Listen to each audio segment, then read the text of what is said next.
চাকরিজীবীদের জন্য অফিসে আসা যাওয়া নিয়ে কঠোর অবস্থান নিয়েছে আইন, বিচার ও সংসদ বিষয়ক মন্ত্রণালয়ের আইন ও বিচার বিভাগ।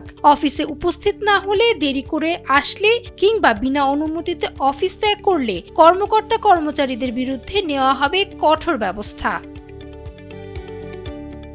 সরকারি কর্মচারী বিধিমালা বলছে, সকল কর্মকর্তা কর্মচারীকে কর্মদিবসে সকাল ৯টার মধ্যে নিজ নিজ দপ্তরে উপস্থিত থাকতে হবে। অফিসের সময় শেষ হওয়ার আগে কেউ দপ্তর ত্যাগ করতে পারবে না। রমজান মাসে বেলা 3:30টার আগে এবং রমজান পরবর্তী সময়ে বিকেল 5টার আগে অফিস ত্যাগ নিষিদ্ধ থাকবে।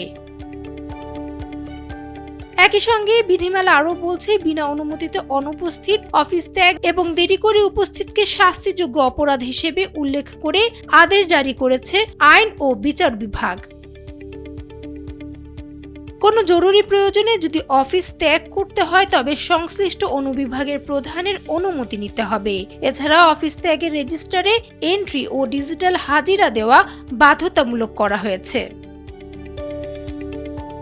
নির্দেশনায় আরও বলা হয়, এইসব নিয়ম লঙ্ঘন করলে সংশ্লিষ্ট কর্মকর্তা কর্মচারীর বিরুদ্ধে সরকারি কর্মচারী বিধিমালা এবং সরকারি কর্মচারী বিধিমালা 2018 অনুযায়ী শৃঙ্খলামূলক ব্যবস্থা নেওয়া হবে। ডেস্ক রিপোর্ট, সময়ের আলো।